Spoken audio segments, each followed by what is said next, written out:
There's something strange that happens when you're born a Scorpio. It's not something someone tells you. It's something you discover little by little, almost always in the hardest way possible.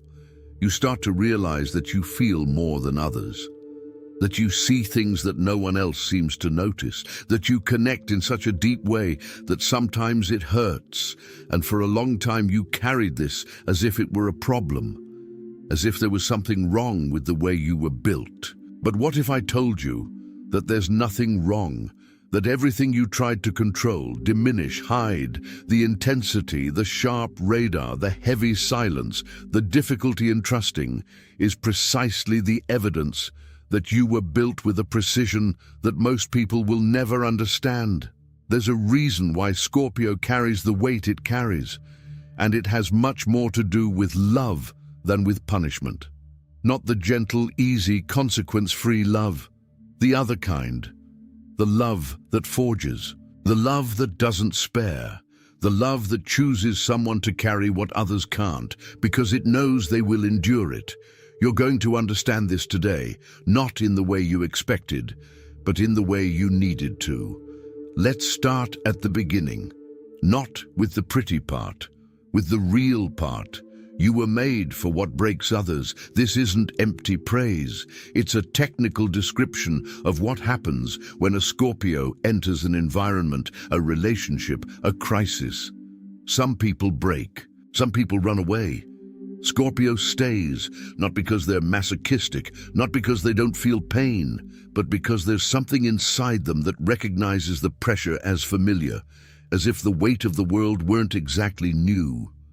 Think of a steel container. You can throw whatever you want at it, pressure, heat, absurd weight. It doesn't change shape, not because it's insensitive, but because it was built to withstand exactly that. The others crack, they spill. The steel one remains whole, that's Scorpio. And the question that nobody asks aloud, but that every Scorpio has felt in silence is, why me? Why was I the one who received this weight? The answer isn't comfortable, but it's true, because you can.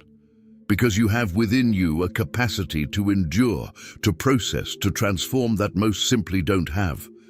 And that wasn't an accident, it was a choice. Which leads to the second reason. You've spent years trying to moderate yourself, trying to be less, trying to feel less intensely. But Scorpio's intensity isn't lack of control, it's extension. It's the size of your field of perception. Think of a seismograph. When it registers a small tremor that no other equipment has detected, it's not defective. It's calibrated for more subtle frequencies. While others only feel the large earthquake, Scorpio has already felt the tremor before, has already perceived the tension before it becomes visible, has already read what the words didn't say. And what if everything you've tried to erase within yourself is exactly what was placed there on purpose? Then comes the third reason. God gave you eyes that see what is hidden. Scorpio reads intentions, reads what's beneath the smile, the performance that people put on. It's like having built-in X-rays. You enter a room and you already know who's who. You can already sense where the falsehood lies, where the fear disguised as arrogance resides. This comes at a cost, because seeing too much is exhausting, because carrying the knowledge of what others hide is a burden that no one outside of Scorpio can accurately imagine. You learn to live with what you know, with what you can't prove, but feel as truth. And this changes something within you. The way you process the world, the way you carry the weight of what you see, because it's not just about seeing, it's about knowing what to do with what you've seen. It was while searching for answers to this that I found this digital book, The Divine Path, that guides your zodiac sign to a life of purpose. It's not a book about astrology in a superficial sense. It's a book about what to do when you finally accept who you are.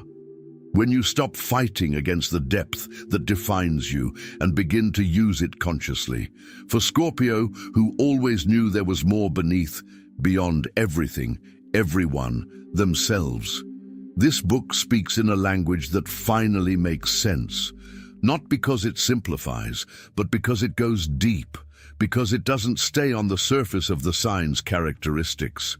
It goes straight to the inner mechanism, to the purpose that is embedded in the way you were built. You are now in a specific moment, still processing what you have just recognized in yourself.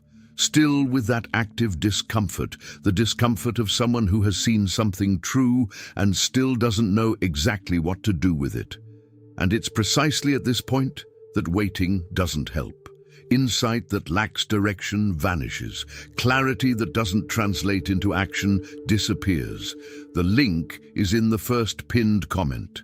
But be aware, this content may be taken down. Click now and download your copy. Now tell me in the comments, is there something about yourself that you've always tried to diminish? The intensity, the silence, the radar, but that deep down you know is what makes you different? Write it below. I want to read it. But then comes the fourth reason, and this is the one Scorpio most resists accepting as a gift, because it seems the opposite of a gift. It seems like a wound, the difficulty in trusting, the caution bordering on distrust. The way Scorpio evaluates, tests, observes before opening any inner door. The world usually calls this trauma, a sequela, something that needs to be healed so that Scorpio can finally be happy. But there is another interpretation, and it is much more accurate. Scorpio's distrust is not trauma. It is sacred discernment. Think of the immune system. It doesn't accept just anything that tries to enter the body. It analyzes, it tests, it rejects what could cause harm, even if that something seems harmless on the outside, even if it comes wrapped in good intentions. It's not paranoia, it's biological precision.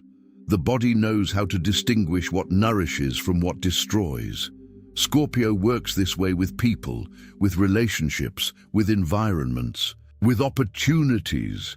Scorpio has an internal filter that operates constantly, silently, evaluating what is safe to receive and what will cost more than it's worth. And this filter has saved Scorpio countless times from situations they never knew they were being saved from. Because when the filter works, when Scorpio follows their feelings and doesn't open up to those they shouldn't, there's no story to tell. There's no visible drama. There's only the absence of the pain that would have occurred.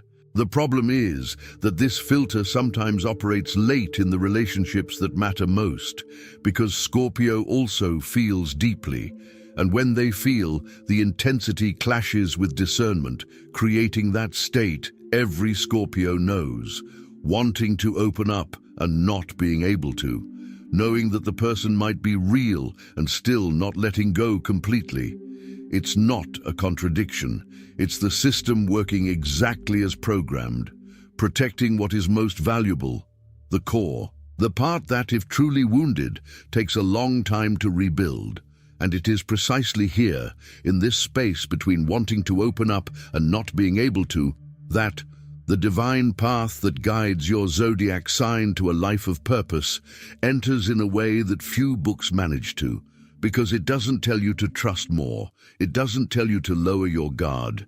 It shows you how to use the discernment you already possess as a conscious tool. For Scorpio, who carries this filter with such weight it has, not as a barrier but as a compass, how to transform what seems like an obstacle is liberating in a very specific way.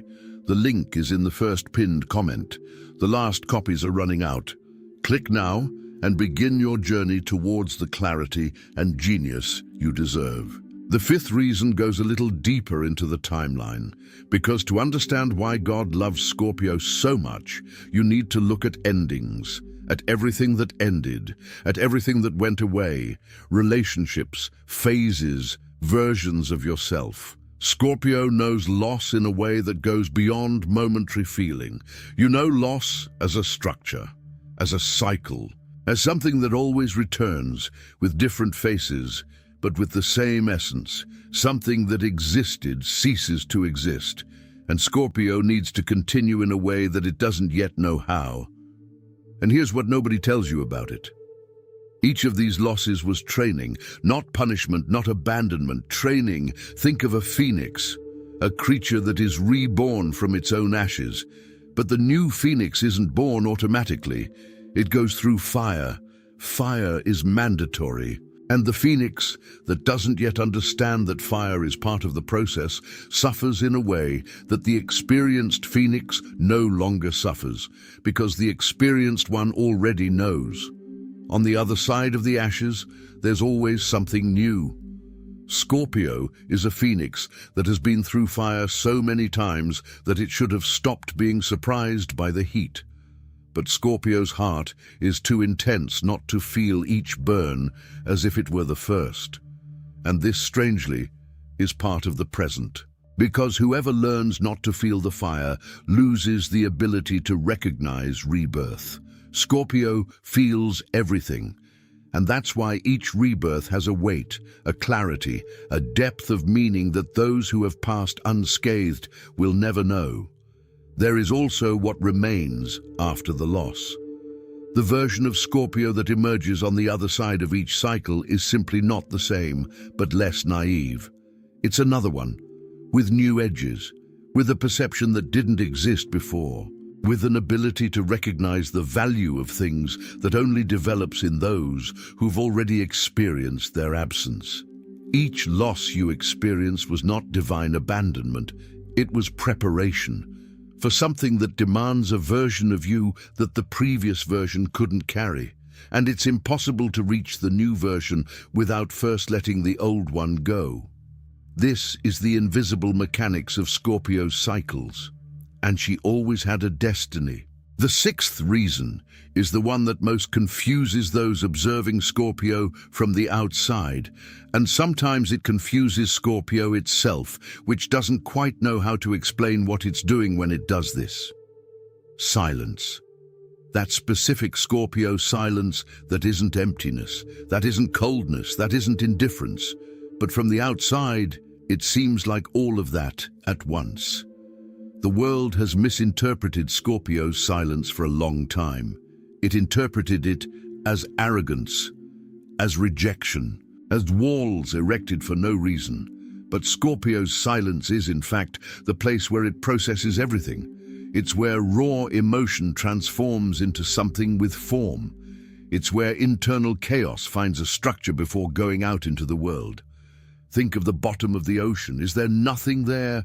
There's everything. It's where the pressure is maximum, and it's precisely this pressure that creates the densest, most valuable, most resistant structures on the planet. Scorpio's silence works like that.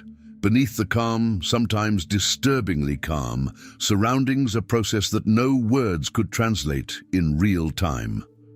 Scorpio doesn't remain silent because it has nothing to say. It remains silent because what it has to say hasn't yet found the right form. And when it does, when the silence finally speaks, it will be precise, it will be accurate, it will be the kind of thing that stays. The problem is that Scorpio sometimes needs to be heard before it has found that form. It needs space for the still, unorganized chaos.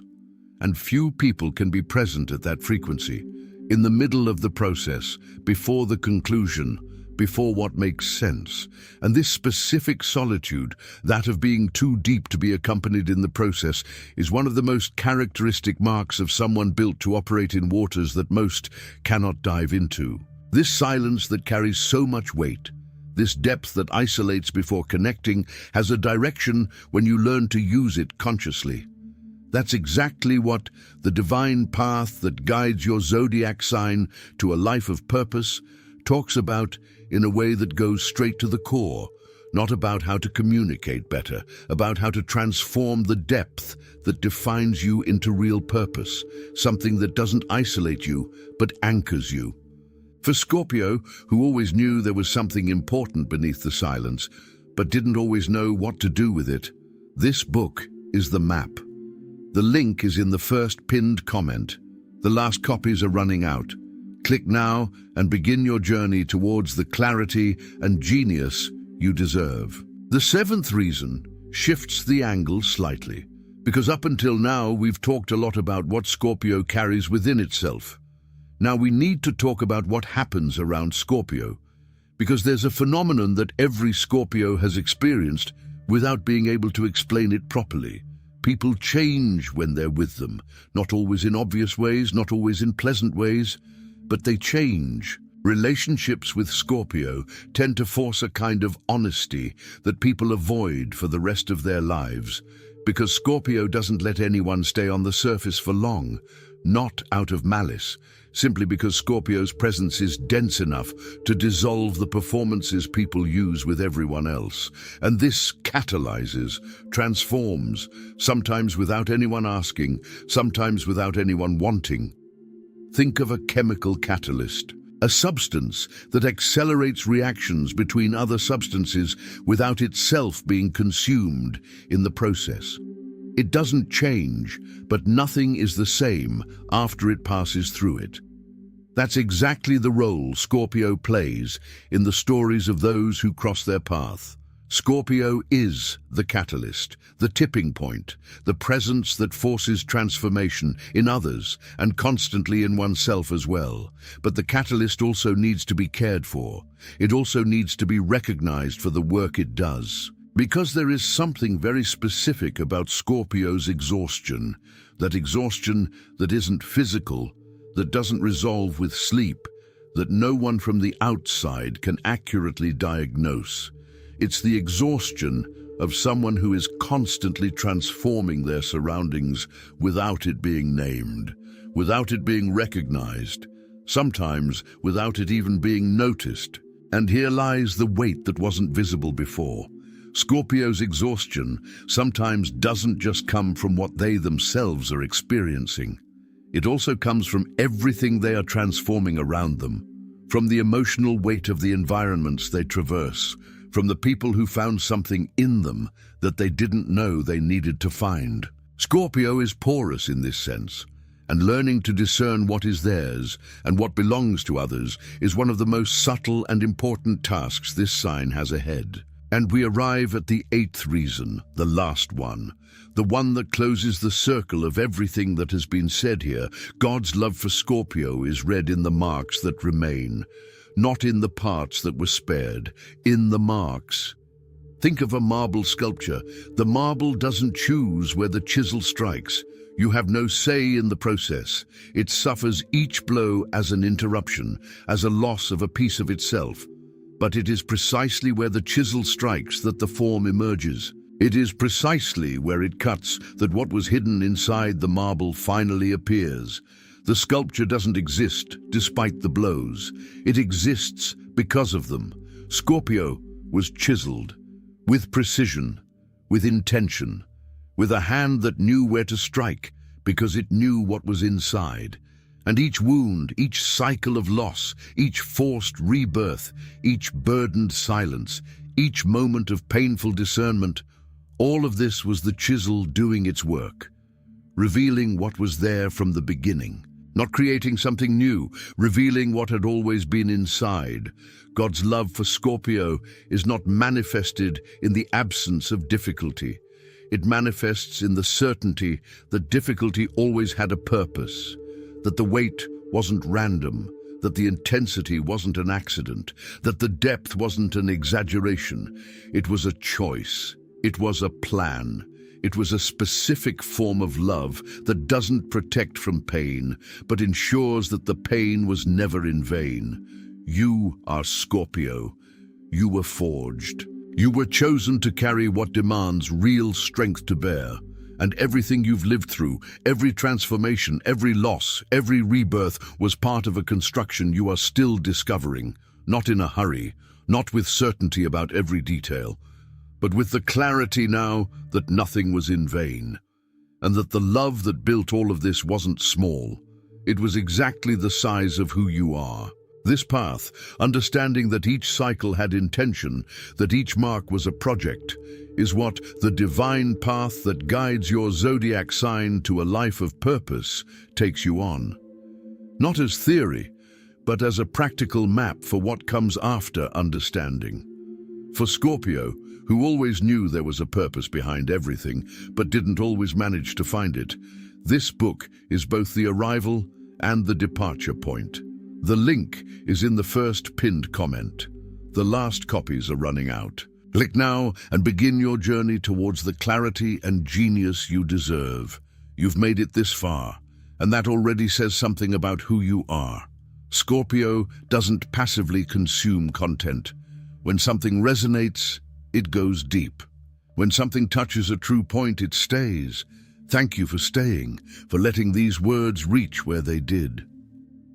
Scorpio is one of the most misunderstood signs of the zodiac, and also one of the most extraordinary, not because of an intensity that frightens, because of what that intensity is capable of building when directed with awareness, because of the depth that transforms, because of the discernment that protects, because of the silence that speaks louder than 1,000 words when it finally finds the right moment. You were made in a specific way, with a precision that wasn't an accident. And the love behind it, the love that spares nothing, that forges, that chooses you for what demands the most, that love is real, and it's in every mark left.